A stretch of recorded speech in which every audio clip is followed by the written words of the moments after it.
I get asked a lot, what's the best way to handle a relapse? And you know, the kind of dark, cloudy atmosphere I'm filming is kind of fitting to that relapse emotional state. Anyways, I have some notes here, and I'm going to give you 5 things to do if you have a relapse on your NoFap or overcoming a porn addiction journey.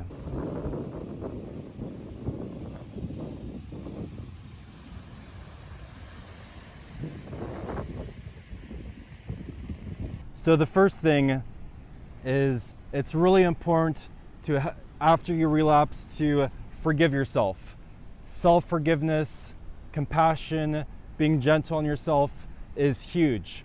I've worked with hundreds of clients on this, and I could tell you from having conversations with hundreds of people that the people who really beat themselves up after relapsing, shame themselves after relapsing, you know, have this really kind of mean energy towards themselves, they're the ones who typically relapse more and more and more.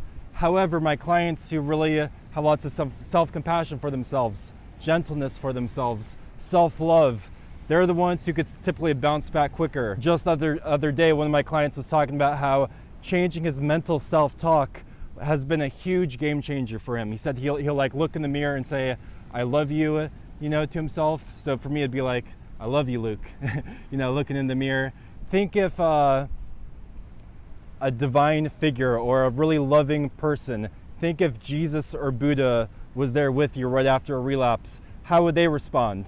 You know, would they be like, "You suck, why did you do that, what's wrong with you?" Or would they be like, "Hey, everything's gonna be all right, man, forgive yourself, what can you learn from this?" You know, so treat yourself how your ideal divine figure would treat you. You know, self-compassion is huge, because when we beat ourselves up, that's just gonna make us feel worse, and then we're gonna want to escape those bad feelings through relapsing again. Step 2, tell your accountability partner right away.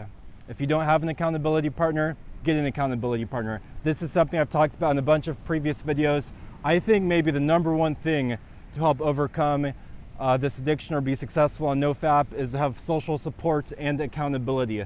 It's a massive game changer. What happens is, if you tell your accountability partner immediately after a relapse, or you know, tell a friend, tell a therapist, it really minimizes the chance of you relapsing again, because you told them once, you know, the truth is out there. You shined the light on that you had a relapse, and it's easier to kind of get out of our heads and forgive ourselves telling someone else and getting support, getting emotional support, talking about it with someone.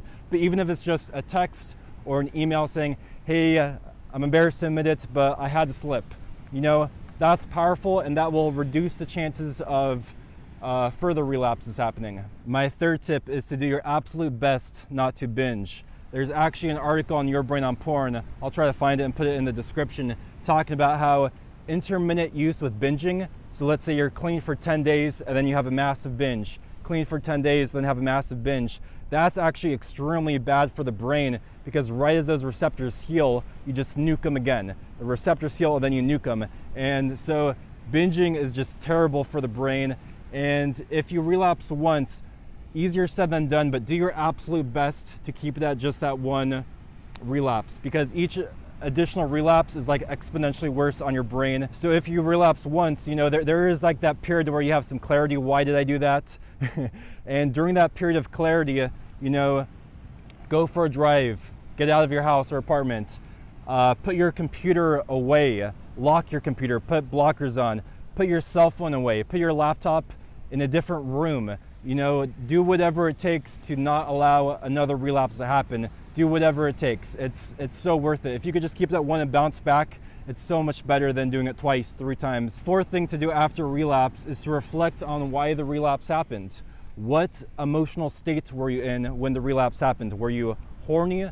Were you lonely? Were you depressed? Were you anxious? And then ask yourself why you're experiencing that emotion. Reflect on why the relapse happened. What lessons can be learned from this? And don't see the relapse as a failure, but see the relapse as an opportunity to learn a new lesson, make some adjustments, make some changes. So for example, maybe you realize, I relapsed because I was feeling lonely. I really should put more effort into developing new connections and putting myself out there socially, reaching out to friends. Or maybe you reflect and go, you know what? My last several relapses have happened because I've had my phone in my bed at night. From now on, I'm making a rule where I'm not allowed to be on my phone after 9:30 p.m. My phone is not going to be allowed in my bedroom after 9:30 p.m. You know, what can you learn from this relapse? Another thing is sometimes immediately after relapse, it's good to reflect then, but often after relapse, our mind, you know, isn't quite thinking straight. So also I'd say 2 to 3 days after the relapse to reflect again from a more strong and secure place about lessons that could be learned, adjustments that could be made. And my fifth and final tip is, if you can, try to do one small productive thing just to get that momentum going. Even if it's just taking out the trash or meditating for 5 minutes, taking a short walk. You know, if you can, is there some small discipline you could do? Just floss your teeth, you know, just to get your mind back in momentum. Because, you know, after relapse, we lose that momentum and other things fall apart, and it can be an excuse to not be productive. So just doing one small thing, or even the next day, just doing some baby step things just to get the momentum going again. And if you don't have the energy, you know, relax, but do your best, you know, do your best, but also sometimes we just don't have the energy, and it's best to just relax, take a nap, lay in bed. One of the most important things after relapse is, yeah, get your technology away. Put your phone in the car, you know, put the phone in a drawer, put your laptop in a different room, get away from technology, because just being around technology, that's a recipe to have another relapse. One last bonus point is progress over perfection. So yeah, relapse sucks, and people who count their streaks, it's like, oh, day 0. But as long as you're making progress, as long as your percentage being clean is going up, as long as you're making progress, as long as you're improving and learning, you know, you should be really proud of yourself. Most people pretend looking at porn isn't even a problem, so just that you're watching this video shows you're ahead of, you know, like 90% of people. So it's a really tough journey, but stay positive, keep going, and we're all going to make it. Thanks for watching. I hope this video is helpful. If you're new to my channel, check out my other videos and consider subscribing. Like, a huge thank you to my Patreons. Comment below. I put in some extra effort to go film at the beach for you guys today, and we're all going to make it. Let's keep going. Peace.